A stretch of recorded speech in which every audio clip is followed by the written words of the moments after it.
Hey, this is Henry Rotten. Hey, this is Marcus Centofante. It's Brad fucking Rush. This is Big Sexy Venom here. This is Kill OK. This is Killjoy. Hi, this is Tim Lee. Mike Damage. This is Doc Holliday. Yo, it's Barack Obama. This is Alex Cross, and hold on, let me take a sip of my beer. This is Alex Cross, and you're listening to the GBYWN podcast. And when you get done with that, you can join me for some supercar to the backyard and some cans and clams. Don, I missed you, brother.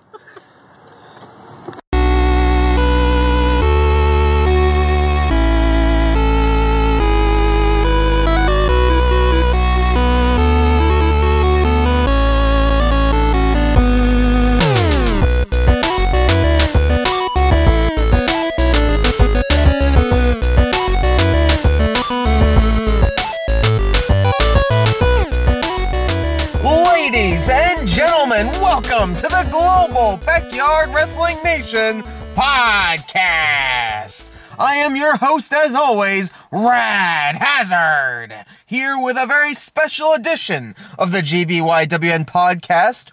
And much like all of the television shows and podcasts out there online and on television today, I too enjoy to break from the norms a little and give you something special in the form of a one-off episode here in the holiday season.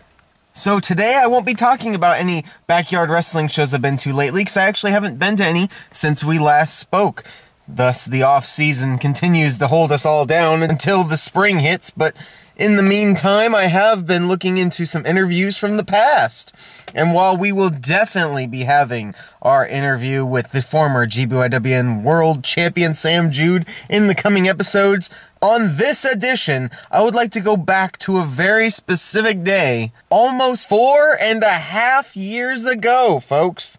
Now, I know almost none of you remember a specific show in New Jersey known as TWF Frequency 2 Bedtime?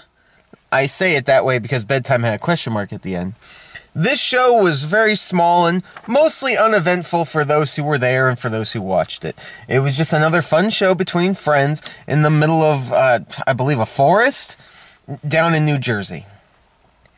But what happened behind the scenes was more interesting and more entertaining for a shoot interview that is become notorious for being what not to do when bringing in guests to your shows in backyard wrestling. So I would love to air this classic shoot interview, with none other than Marcus Centofante and Paulie Puckstuffer as they relive July 19th, 2010, a day that will live in infamy for both of them, as they debuted at TWF, Total Wrestling Fanatics, and you might not be too surprised to hear that that was also their last appearance for the TWF. But either way, I want to send out this interview today to give a lot of these new wrestlers who might be beginning their own federations in 2015, 2016, a little reminder of what not to do when bringing in new backyard wrestling talent from across the Northeast, and a little lesson on how to do it as well. I think this will give you an exact idea of what to do when you want to bring in some guys that usually don't show up to your show or have quite a distance to go in order to reach your promotion. So I hope you enjoy that story here today. But in the meantime, folks, we will also have the September 2014 results for the Global Backyard Wrestling Nation. And since I have some free time here on the podcast, I thought I might talk about something that it's been irking me a little bit. I mean, I haven't been irked on this podcast in quite a while. Nothing has really grinded my gears in recent episodes of the podcast. But on this edition, I have something that's deep down inside, down buried in my chest, and I have to release it. This, ladies and gentlemen, is something only a mark would complain about.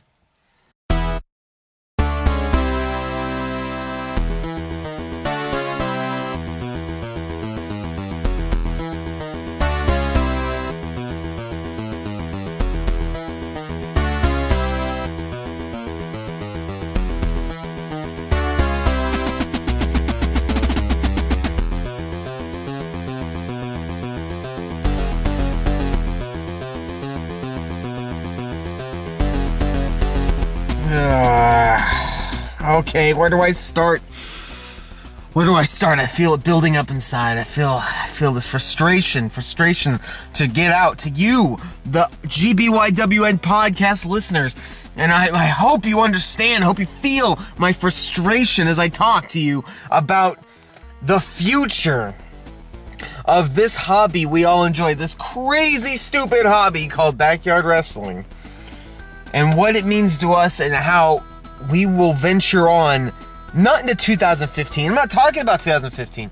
2015 will be a phenomenal year for the global backyard wrestling nation. I predict great matches. I predict stellar cards. I predict unbelievable moments and memorable champions that will live on past 2015.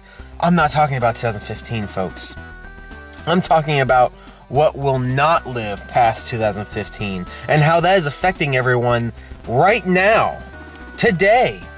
And we haven't reached anywhere near the end of 2015. That's a year away, folks. I've been hearing a lot of talk about how BXW will be ending at the end of 2015. I'm very aware of this. I've known this for quite some time. I was in the promo that announced it to the public.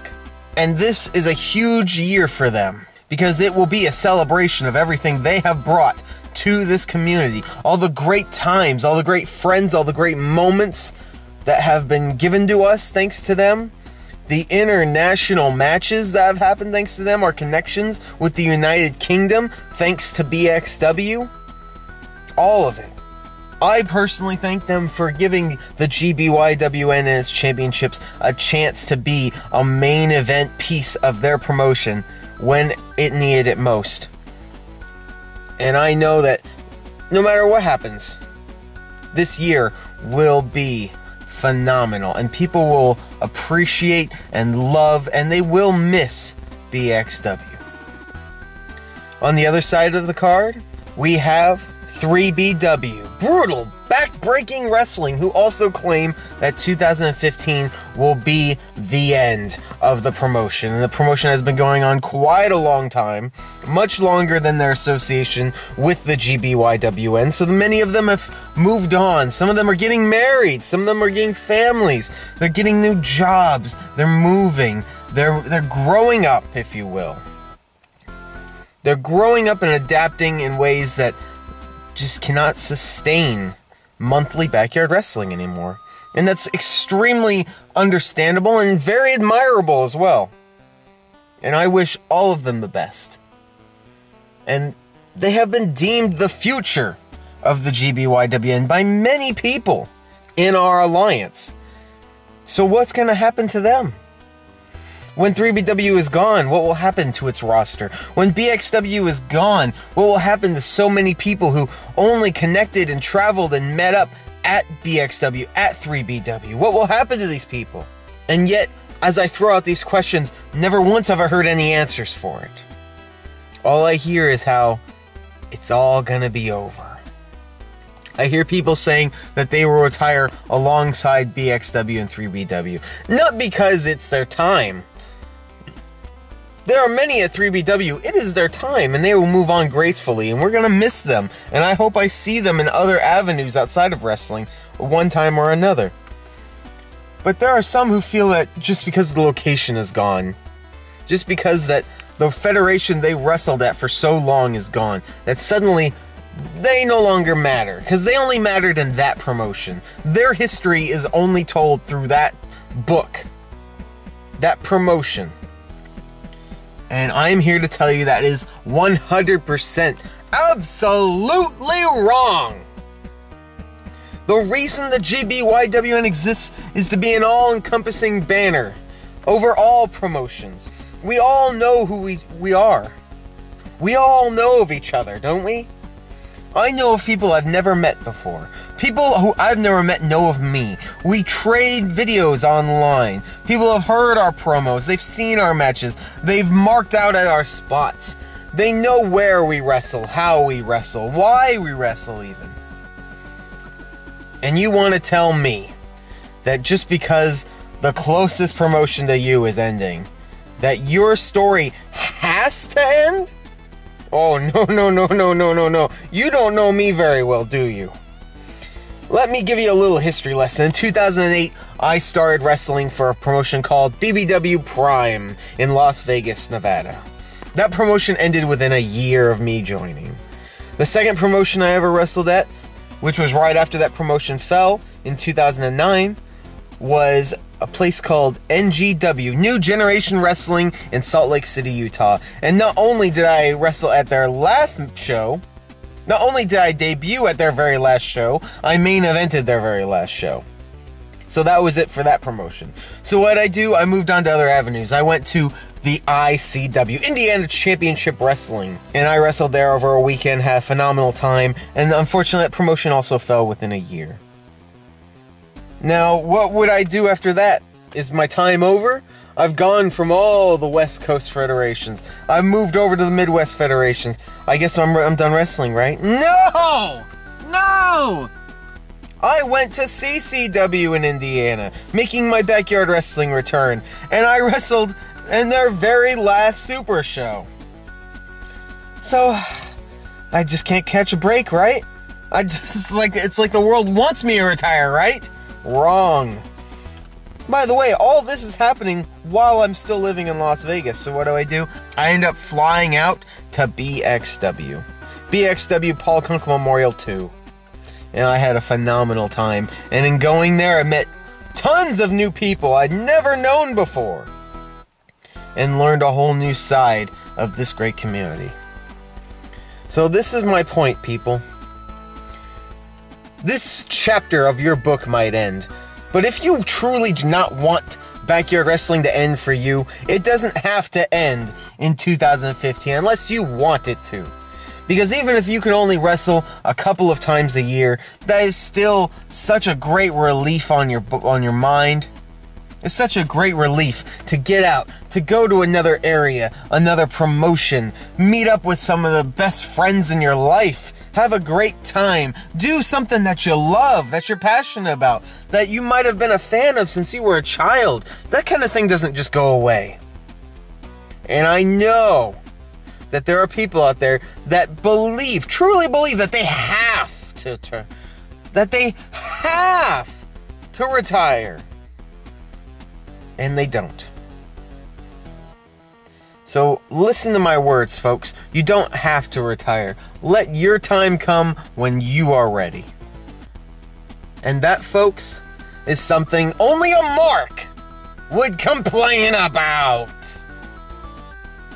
Tap Daniel! You look like a puppet. You are real. Toothless aggression. I'm gonna change the course of history. Daniel never died. 1, 2. 2. And now, folks, without further ado, let me get some air here. Let me calm down a little bit, and let's get into our recaps of September of 2014. This is your GBYWN Event Recap.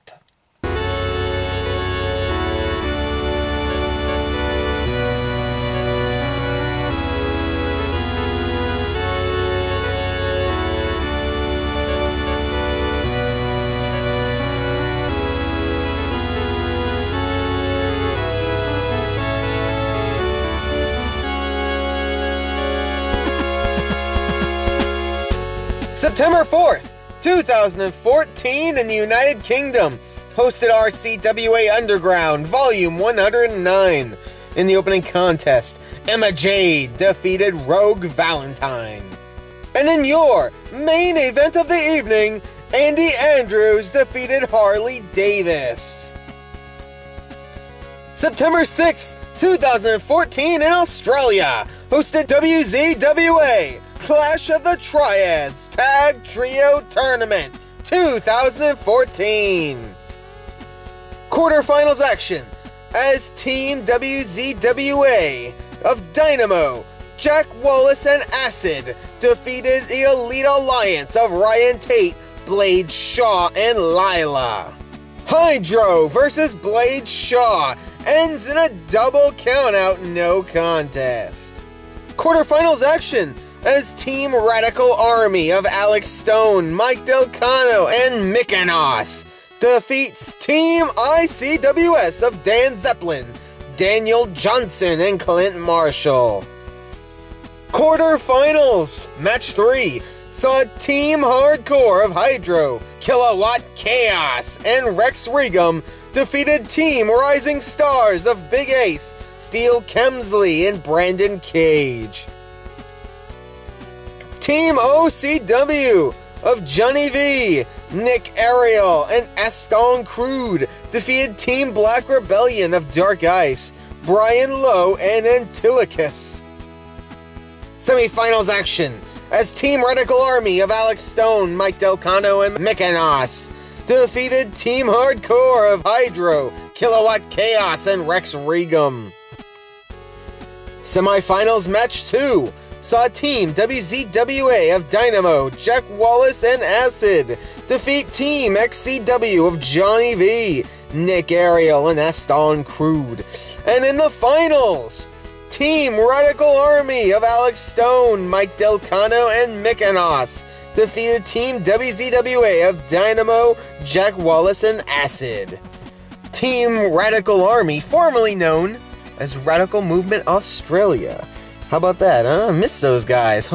Glad to see they're still successful under an altered version of my guidance. That's a little character promo for you. September 6, 2014 in New Jersey, hosted EWA Summer Sizzler 2014. A wheelchair match saw Brennan the Full defeat Joe Hall to retain the EWA Championship. But immediately after the bout, Rad Hazard cashed in Alex Virtue's EWA Money in the Bank contract in order to have an impromptu bout with Brandon the Bull defeating him to become the new EWA Champion. An Elite 5 ranking contenders match saw Nikolai White wrestle AJ Cook and Alex Shaw to a 3-way 10-minute time limit draw. In a loser leaves EWA match, Mike Damage defeated Alex Virtue. An EWA Elite 5 rankings match saw Saint Vengeance, representing Patrick Wade Wilson, retain the EWA Tri-State Championship over Romano Galano. And in your main event of the evening, a gauntlet match for the GBYWN United States Championship. Match number 1 saw Drix defeat War and Peace. Match number 2 saw Big Sexy Venom defeat Drix. Match number 3 saw Ryan Rage defeat Big Sexy Venom by disqualification. And match number 4 saw the Russ retain the gold over Ryan Rage. September 13th, 2014 in New Jersey, hosted EWA Backyard Super J Cup 2014. In the first quarterfinals bout, Joey Adams defeated DJ RJ.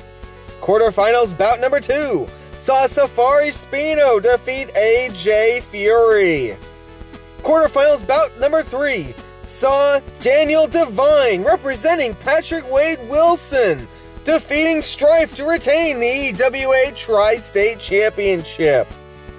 Quarterfinals action as Tommy Coburn defeated Nikolai White, with the winner deciding the main event of EWA Elite 2014, the Boardwalk Brigade of Ryan Rage and the returning Travis Hall defeated the Killing with Kindness movement of the GBYWN World Pure Champion and EWA Champion Rad Hazard and Joe Hall in a Tornado Tag Team match.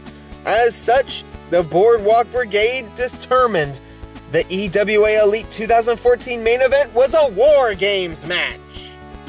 And due to both Daniel Devine and Tommy Coburn being injured in the tournament, the semifinals became the finals, as Safari Spino defeated Joey Adams to become the very first EWA Backyard Super J Cup holder. September 14th, 2014 in New Jersey, hosted OCWS Double Down.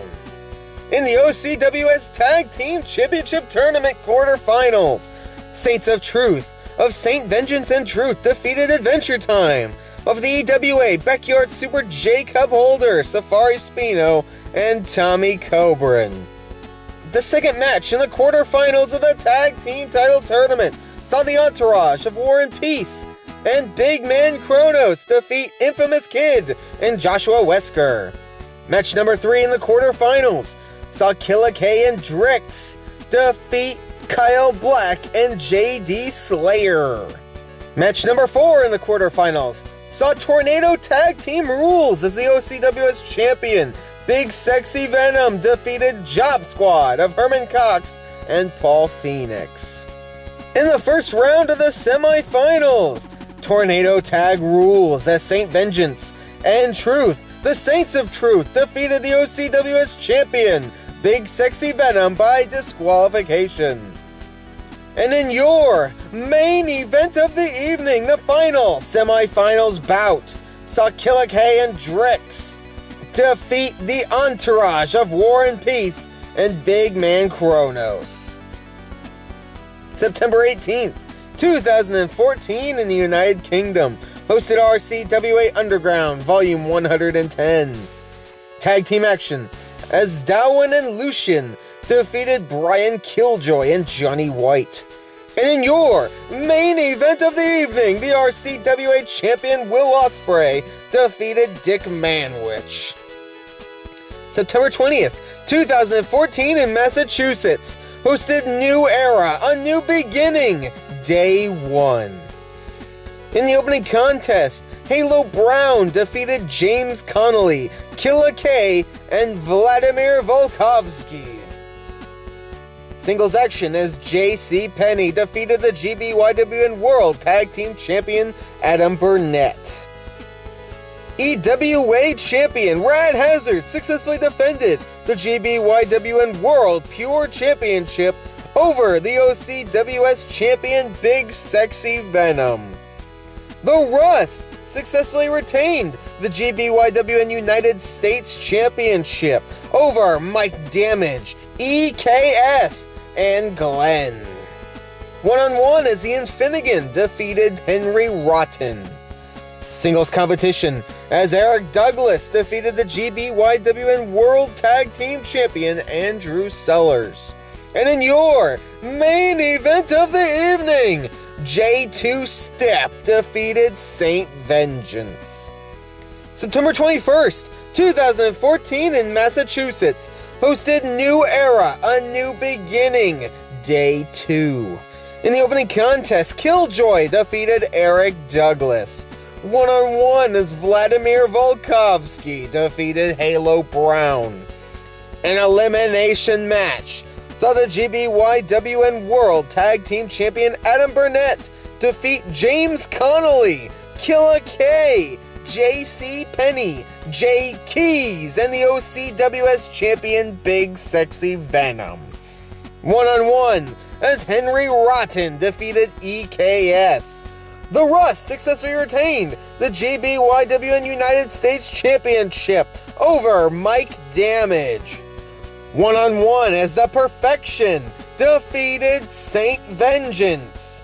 And in your main event of the evening, Ian Finnegan defeated J2 Step. September 21st, 2014 in Pennsylvania, hosted 3BW All In.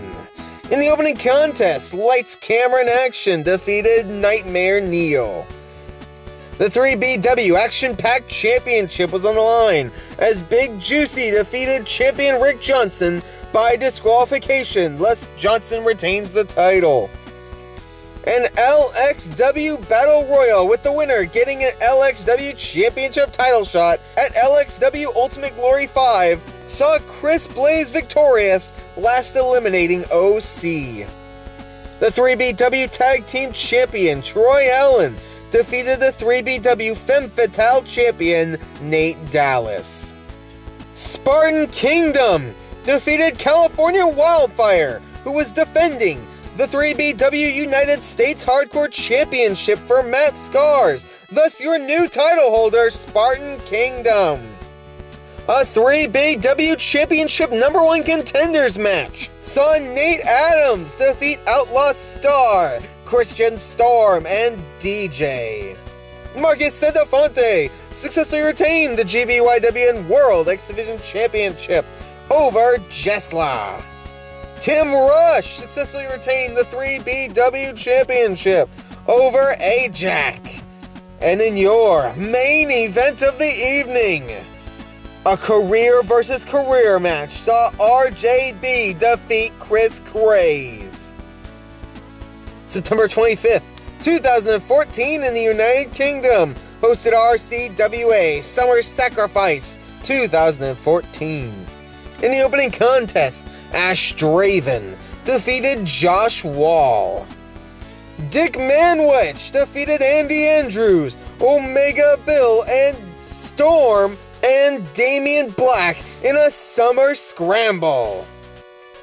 Brian Killjoy defeated Darwin. The RCWA Internet Television Champion Tim Lee defeated Sam Jude. And in your main event of the evening, 2 out of 3 falls as the RCWA Champion Will Ospreay defeated Sean Wilson.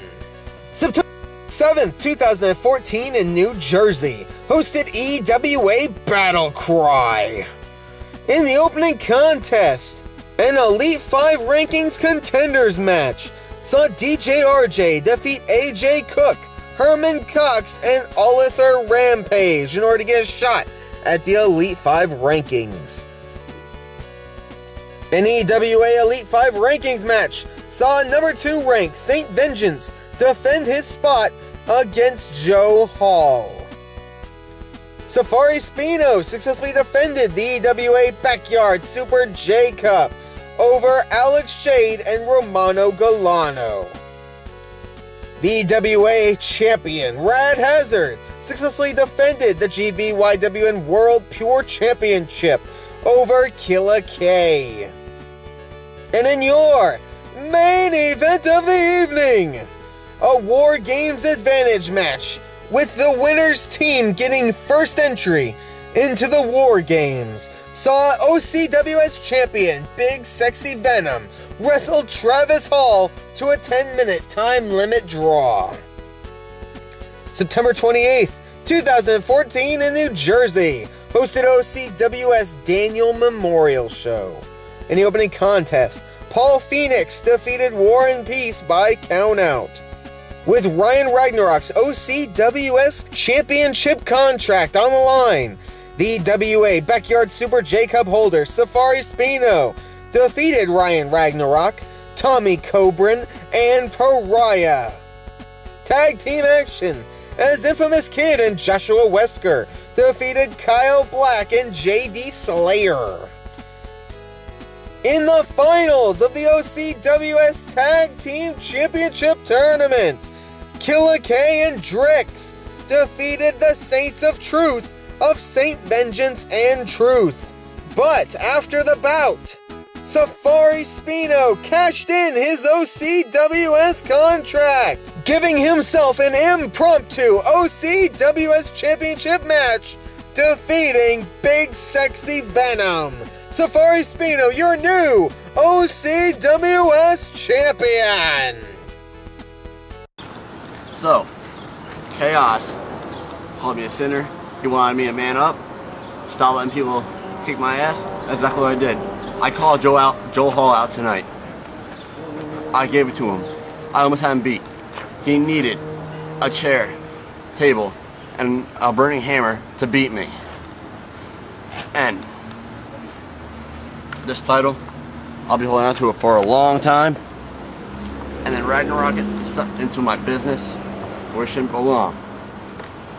And folks, now that we're done with the September results, we will go on to the October results for 2014 on the next edition of the GBYWN podcast. But now we have reached the main event of the evening as Marcus Centofante and Paulie Puckstuffers take us back to the events of July 19th, 2010, TWF Frequency 2 Bedtime?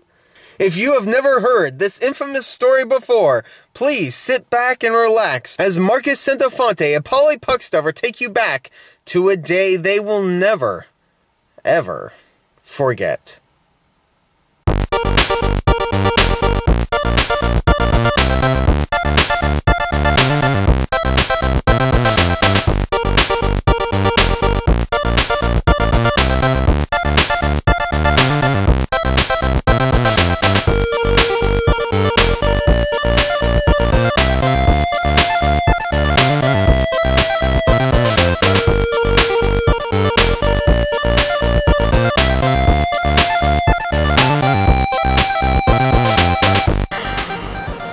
Hey, how was your Monday? Shitty. Real shitty. Oh. How did it start? Well, I got a call at 6:30 in the fucking morning from Mike Williams and St. Vengeance. They called me saying they were in New York. They said they were gonna be at my house at 7:30. I was like, okay. And he told me to come to the show for 2 days, for Monday and today. And I agreed. I had a match. It was but the end spot was okay. But the most fucked up shit about it, Mike Williams took so long to come back on Monday, was yesterday, whatever, and he said like some shit like, did he say like he got in trouble by his mom from the Easy Pass? Really? I was so mad, like, really? Why can't your mom do that next day? We have to get some sleep, have something to eat. I'm a fat kid, I know that for sure, but Mike Williams, he's a something. Oh my god, you have no idea how pissed off he made me. He made me cry. Aw. Alright. So, to fill in the blanks, Puckstuffer did indeed get called at 6:30 in the morning and did indeed get picked up at 7:30 in the morning by Mike Williams and St. Vengeance. Now, did you guys know about this before? Nah, neither of us had any knowledge. In fact, I wasn't even like picked first. I was picked 5th. Who was ahead of you? The first pick was Paulie Puckstuffer, who they got. So they got their #1 draw. That's good. Second was Scuba Steve, who had summer school, or who didn't have summer school and wanted to hang out with his girlfriend. And if so, Scuba, you lied, and it was a good lie. Thanks God. Yeah. Thank you. I wish I lied. Ryan Rebel and Freak Show were 3 and 4, or 4 and 3, whichever order. I don't care who. Third. I don't care who was first. And then I believe the Dream was called over me, and I also believe that J Two Step was texted, and TJ Cena was being selected before me. TJ Cena because they had called me, and by some grace of God, some curse of Satan actually, I picked up the phone. But I said no at first, and I went back to bed immediately. But then I got to thinking, and I was like, oh, I could go see my girlfriend. It is our anniversary and whatever. I could go see her. That'd be a nice little surprise. And when they called me back, I received a very long text message. It was about this long in my phone. My phone is only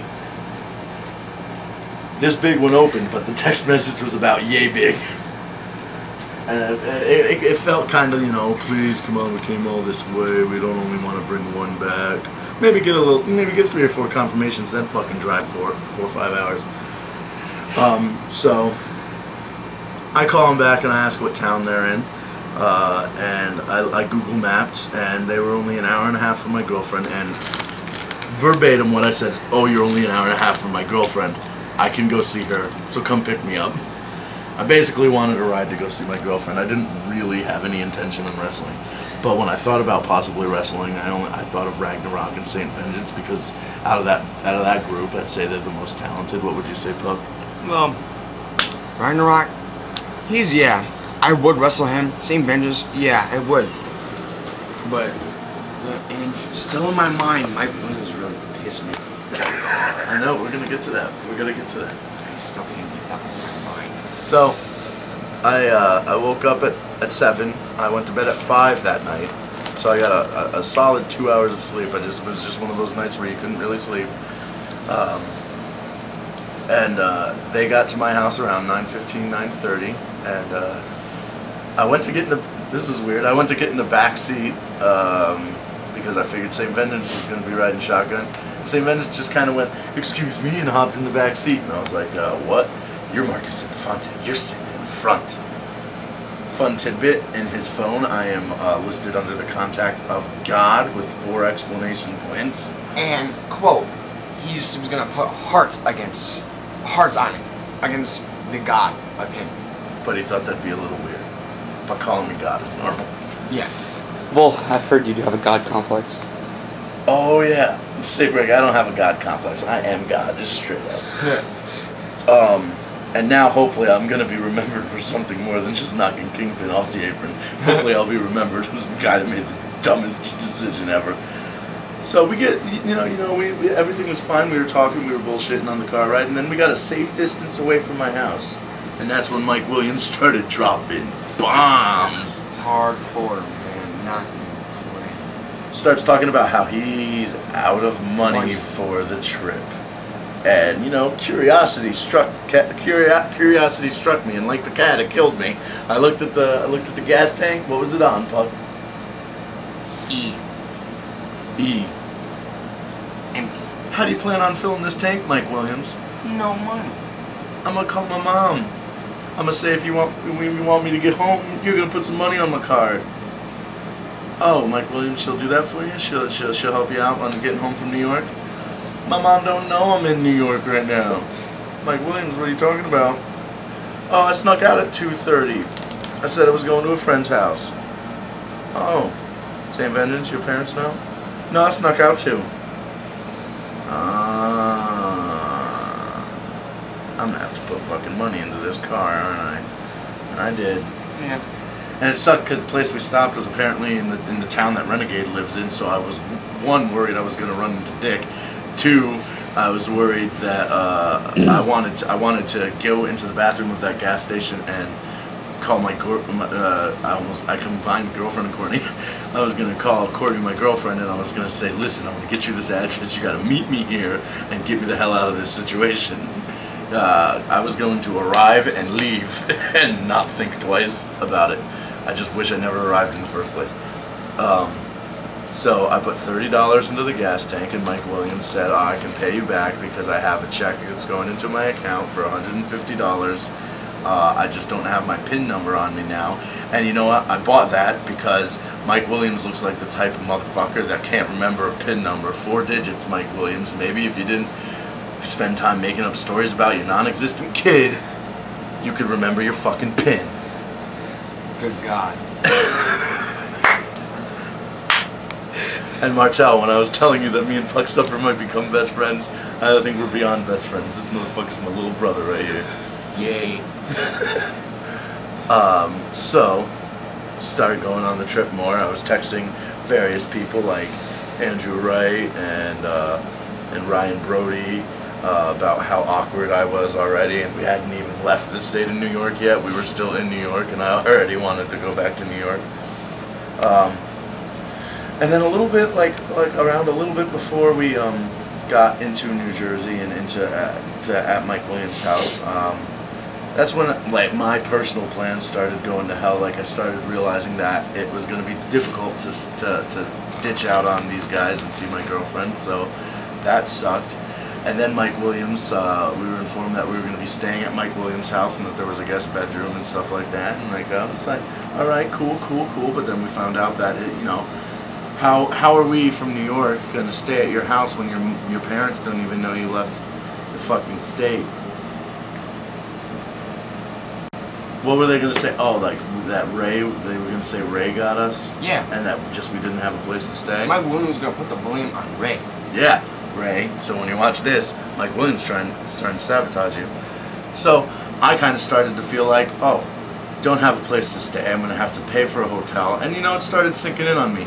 This kid, this poor innocent chap, is a 15-year-old dude. He at 6 in the morning said, Grandma Puckstuffer, I'm going to Jersey till Wednesday. Is that cool? And Granny Puckstuffer said, yeah, it's cool because she knows that her grandson loves wrestling, and all he wants to do is wrestle, and it's awesome because he's improving greatly, and he's on his way to being the future. But she only gave him $1.50. Granny Puckstuffer, it's not 1910. $1.50 back then would have meant this man would have been rolling in the honeys and the monies and the blings. But P Diddy can't get shit with $1.50, and neither can Paulie Puckstuffer. No. But you did contribute $1 to gas, and I appreciate that. You still got that 50 cents? Yes, it's in my bag. All right. See, he knows how to save money. A penny saved is a penny earned, Paulie Puckstuffer style. So that's when I started to worry. I was like, I need to get a hotel. I need to get me and Puckstuffer out of this situation. Then we eventually got to the show. And that's when it started being all right, except for, the fact that we had to hike a mile to go into the middle of the fucking woods. I thought I was going to get attacked by a grizzly while I was planting spots. I found like a mauled stuffed animal. That was travesty. That was It was a monkey. That was a with travesty. A hat. It was like that Mexican monkey with it's like in that video game, I think. The Mexican hat when it dances. Sombrero. Yeah, it's sombrero and shit. Yeah, it was weird. So awkward. But then the show happened. A couple bad matches, a couple good matches, and I started to get in my zone. I started to feel comfortable with my time there. And Puckstuffer took off with this girl, and I thought Puckstuffer was stuffing some. But he probably wasn't because he can't seal the deal. What are you notorious for? I cannot mention it. You can't. He can't mention it. No, I can't. He can't. Well, he's notorious for getting dumped. Yes. Then we go to this girl Ashley's house to swim in the pool, and what we were told was have some burgers and dogs. I was really looking forward to that. I was too. I was hungry. I'm a big guy. I was looking forward to some burgers and dogs, but the pool was awesome. There was no burgers and dogs, but that's fine. That's fine. Whatever. The pool was cool. It wasn't until sometime at this point where I started to really want to get the fuck out of the situation. Poor Puckstuffer left his phone at the yard. That meant at some point we had to hike a mile there and back again to this mattress-filled base, which was, for the record, just mattresses. That was a nice... And a tarp. Mattresses, a tarp over it. That was a nice welcome back to 2005 for me. So Mike Williams gets up to leave at some point, and I hear him say, I have to see if my ATM will actually give me money. And the Pacific time he left was actually maybe 7:30 or 8 o'clock. Yeah. He left fairly early. It was still pretty bright outside. Yeah. You could still see it far away. And at that point, it became possible for me to escape the situation and to see my wonderful girlfriend. She had to start work today. Today's Tuesday, the day after this ground zero. Maybe that's what I'll refer to the day as. She said I could come over, so I was like, cool, I'm gonna make Mike Williams. I wasn't this laid back about it. I was getting very flustered very fast. I was like, cool, I'll see if Mike Williams can give me money. If he actually got money, I'll make him take me there, and I'll sleep over there, and I'll get a bus Tuesday morning to go back home, and I'll leave Puckstuffer with gas money, because I don't trust Mike Williams to produce gas money to get Puckstuffer home. So I was gonna leave the young lad with some cash so that he could get home. I didn't give a fuck if they got back to New Jersey the moment they could fuck off. I just wanted to get this kid home. And so like an hour passes, and St. Vengeance informs me that, surprise, surprise, Mike Williams' ATM spat out an unbelievable balance of 0.00. That. Very organized, Mike Williams. But he was going home to shower and Get bitched at by his mom. Yeah, I was getting there. To talk to his mom about getting gas money. Because at this point he still owed us $30. Now, I'm not an idiot. I know he was going to pay me the $30, but then pretty much expected to go right back into his tank on Wednesday when they were going to take us home. Organization is the word of the day. Mike Williams. So I was getting really pissed. I was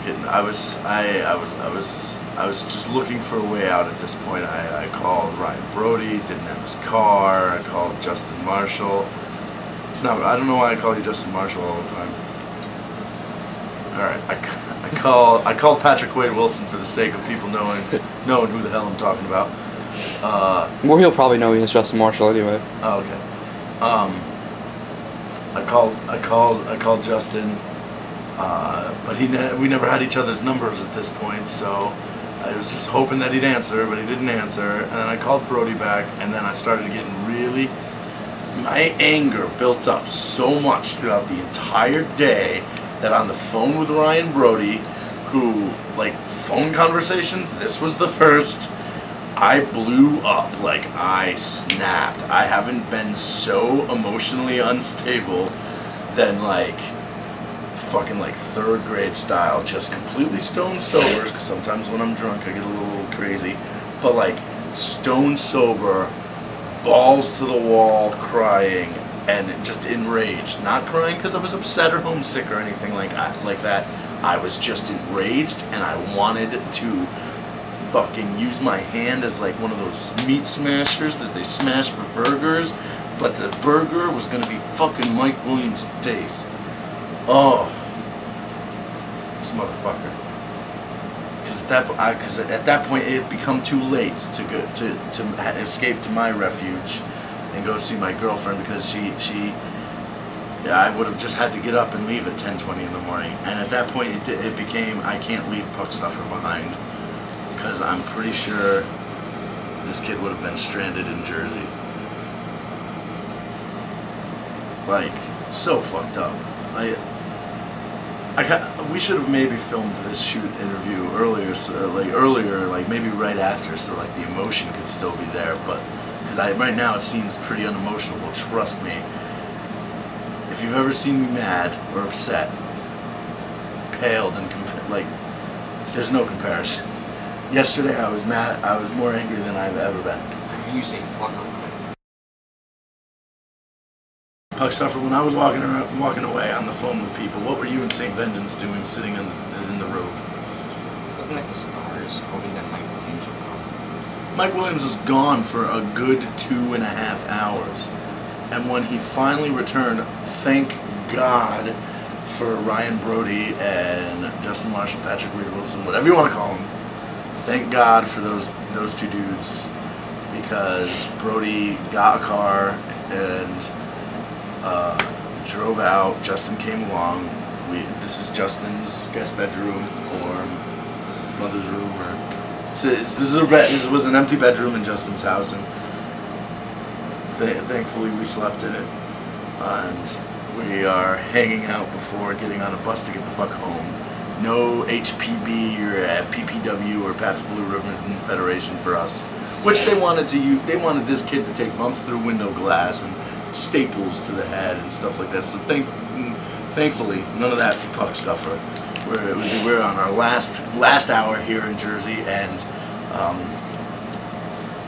good, because when Mike Williams came back, I had known everything was going to be okay. But what Mike Williams said to me was absolutely unfucking believable. This motherfucker.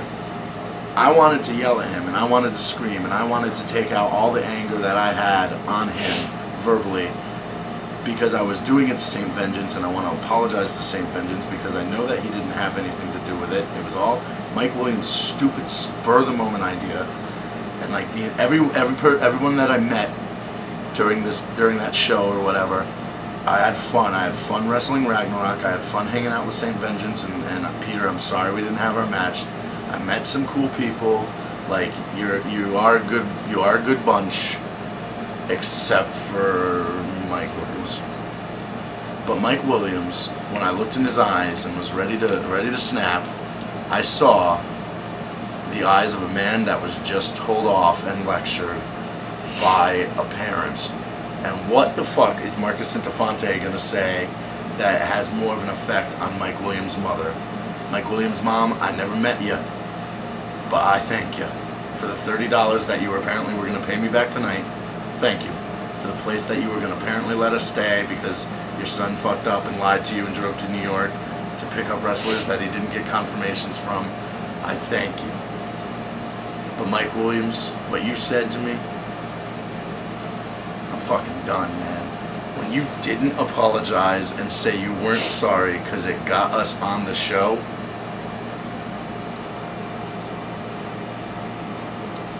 you were lucky I didn't lay you out right the fuck there. And on a side note, for assisting us, I want to thank Ashley for immediately kicking Mike Williams out, and I want to thank Ashley's mom and you know those guys for letting us hang out and wait for our ride to get the fuck out of the situation. I never thought in a million years that that's what I'd do on a trip. Hang out at this random person's house and then go and sleep over at Justin's house. It's not at all what I thought this trip would be like at all. I thought last night I'd be sleeping in my girlfriend's basement. Not for me, I guess. Anything to say? How did you feel when Mike Williams came back? Were you gonna give him a piece of your mind? Yeah. All right. This is what I was gonna say. I was gonna say this specifically, word by word. I'm gonna say it right now. Mike Williams, why the fuck did you come back so late? You were gonna hear an Amsterdam New Yorker's fucking mouth. I was gonna deck you on a spot. Oh my god, he had no idea how pissed I was. I'm 15 years old, have a short attention span, I'm really mentally challenged. You cannot fuck with people like me. Trust me, I went to that nut house for almost a month. I was drugged up. This Mike Williams made my whole freaking day worse by coming late. 11 o'clock or 11:30, I don't know to be upset. Whatever. But he really fucked up my whole fucking day. He really did. The first time he fucked up, he was never organized. He never planned it. He should have planned it right from the beginning. Everything. Oh my god. He can't plan carefully. He's somewhere in his mind he thought it was a good idea. But then again, in a small thing like that, he should have planned it. And back in his head, right there, probably, he should have planned it. Back in mine. I was just pointing it out. Oh, okay. But he really should have planned it. Oh my god. That was when he first fucked up. He said he left his house 2:30, called me. And when did he call you? Yeah, he called me first. Yeah, when? 6:30. And how far away from your house was he? Like an hour and 30 minutes away. It's a good amount of notice. Oh yeah. Yeah. And what happened last night was a fucking miracle. Thank you, Ryan Brody, and who was the other guy? I cannot pronounce his name right. It's Justin. Justin. Yeah. Thank you, Justin. And Ryan Brody. Justin's behind the camera. I know. It's so disrespectful. I know. I'm so sorry. And thank you, Justin, Ryan Brody, for making the miracle of my life. And making me not get stranded in Amsterdam, New York, and not staying at. Oh god, I can't say that. Well, you weren't stranded in Amsterdam. No, I wasn't. No, not. We're gonna go strand you in Amsterdam. Yeah, I was gonna go back to Amsterdam, my home place. And when I get home today, I'm gonna go inside my house, grab Grandma Puckstuffer, give her a big hug, and a kiss on the cheek, and say, "I fucking miss this house, and I miss you so much." And then I'm gonna tell her this: Mike Williams, if a kid invites me to Jersey, ground me for life, please, God. I'll love you if you ground me. If your Jersey person calls my cell phone, or even message me on Facebook, I'll show you first, and then you'll ground me, just for going to New Jersey. Please, God. I'm sorry, Puckstuffer. I really am. It's so precious. Hey, Puckstuffer, what was the most epic part of your day? Alright. The sandwich I had, it was so fucking delicious. Alright, he says it's delicious, world, but this sandwich was a pizza, chicken, cheesesteak, and what Puckstuffer chose to have on it was mayonnaise, Swiss cheese, and bacon with double meat and double cheese. Indeed. That can't be good. It was good for me. With a Mountain Dew to the side. And sun chips, French onion. Yes. So happy I didn't eat them last night. And Mike Williams, when you message me on Facebook again, I will call you a complete asshole. Just call him a complete asshole right now. Mike Williams, go to hell, asshole. Oh, any parting words, guys?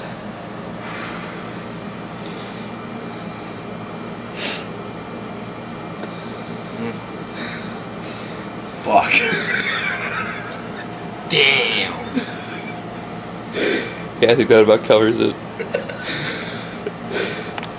Man, that was a first. I'm talking about, man, like, you got Indian arm drags, you got Vietnamese arm drags. I haven't seen that version utilized in 14 years, ladies and gentlemen. Oh my God! Oh God!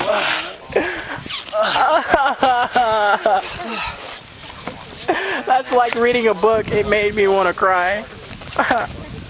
Well, there you have it, folks.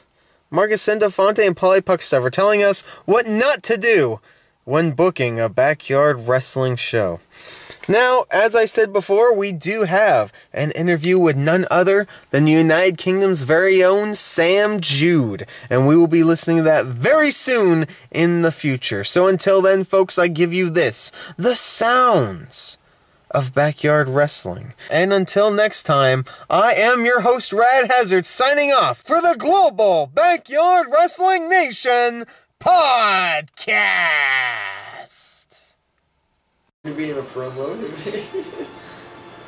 Just talking about Dragon Age. Are you stoned enough? I'm fucking retarded. I'm loving the shit out of this. Maybe you just got stabbed. There he is. It's got a 9.0. There he is. Shut up. This got a 9.0 on GameSpot. Apparently it's as good as God of War 3. It's better than God of War 3. You hear that, Ian? It's better than God of War 3. Do you know what that means? It means you suck ass. You haven't Marcus, are we stopped talking kayfabe or yet. unkayfabe? Shut up. I'm playing Dragon Age on James's TV. Tortilla's TV. You ass. I guess she chose to be kayfabe. Or kayfabe now. You asked for camera time, Crucible. I'm too fucked up for this. Wait, you're not gonna edit this? Nope, this is straight. What have I been doing with myself? Not blow as my sniff suggested. People finally know. Swedish EO, it's not the Great Weber, fucking idiots. I am not from Sweden either. I love my fans in Amsterdam. I would stab Jake Adams. I would beat Minerva with Jake Adams' corpse. I'm thinking of my future boss watching this on YouTube, going, I fucking hired this guy. Like, this isn't gonna fit on a YouTube 10-minute video. Oh, so you are gonna edit it now? Loosely. I love the dream a little bit.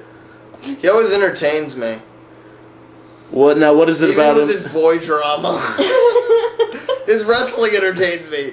Don't get me wrong, Dream. I think you're a talented young wrestler, but your boy drama has entertained me dramatically. I'm not gonna lie. You know what's worse than riding in a car with skybinds? What? Riding in a car with skybinds and troll.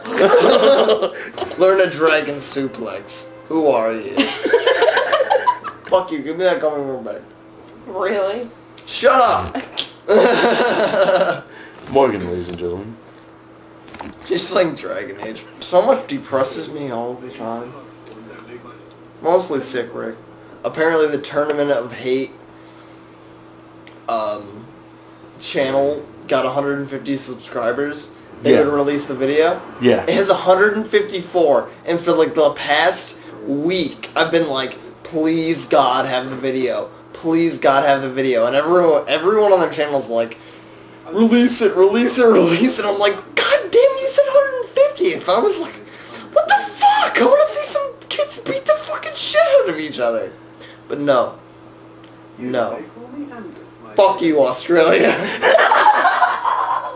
Who the fuck is McCullough? That's Sean Phoenix, which is what I wanted to ask you about Sean Phoenix. I love Sean Phoenix. Except when he twists his ankles doing a catch spot. Whoa! Leandros. Putting your career on the line. You're crazy. You're crazy because you have a successful pro career. Why would you give up backyard wrestling for all of that? You're such a racist. You're such a racist. Give me my bumper. Hey, Mike Wild. Where'd you go? You should probably give me a burning hammer off the platform. Ben almost killed me. But Scotty Skills, forever, that credit goes to you. Wow, I'm really stoned. Some kid got his spot that was okay on the show. It was a really awesome kick, I'm not gonna lie. Like, a guy spinned a guy around on a merry-go-round and then kicked it like a Yakuza kicked him in the head. It was an awesome spot. But then the kid on the camera's like, yo, Rad Hazard, if you're watching this, you should totally put this on Spot of the Week. Okay. And then Rad Hazard did it. Nerd alert! I'm dyslexic. You gotta shit somewhere, right? No, I love TJ Cena always, because even when he's doing terrible shit to other people, I always find it funny. True. Like when he shows up at Mark's, he's like, I got a pack of loop ones. Rad Hazard, you're a little bit of a tool just like everybody. What are your thoughts on Morgan? Morgan? I love Morgan. Always and forever. Always and forever? I was talking about Two Steps Morgan. Oh, you just... Fuck you. You're trying to fuck up his game. I didn't even know Two Step had a girlfriend. Oh, well he does, and her name is Morgan. Do you think... Stop posing me, Two Step. I'll body if you need it. Yo, James was telling me the other day that, Who was? James. Who? James. Tortilla, you fag. God damn it. I'm at least more interesting than the Lord of the Rings trilogy. Yeah, I miss it every day. I had so much fun with everyone. Even Warren. Because I was either being drunk or stoned or dropped on my head most of the time. This is some bullshit. Fuck you. I don't know what Two Step would do instead of stab somebody. Probably bore them to death. I studied psychology. Triple H. No. Marcus Centofante. Fuck you. Fuck me. Fuck you. Fuck you. Nice. Oh, Kento Kobashi. What does it come to your mind? Go. Alex Cross. Tandem bicycle. Yakuza J. You owe me $50. B cubed. Alright, we're not going to talk about that. Next. Ian Finnegan. Taco Bell for taco. Sean O'Mara. Oh my god. The coolest person in the world. I think he should have paid Chewy, but that's okay. Two Step, you're boring. Fuck you. God damn it, I'm running out of beer. Because I love those. I love all of you guys. I love you guys. You guys are awesome. Morgan loves you guys. Love you all. Even the creepy ones that are kind of stare at her boobs. Which is everybody. Which is everybody. Fucking boobs. Alright. Me coming back. It's not gonna happen. I'm not kayfabe. Or whatever the opposite of not kayfabe. I don't know. I'm not fucking with you. Like, seriously. I'm not coming back. I'm sorry, guys. You're not gonna... Don made an awesome video. But guess what? Don's awesome video didn't make my neck feel better. I want to cry in a way, but not in the pussy lake way.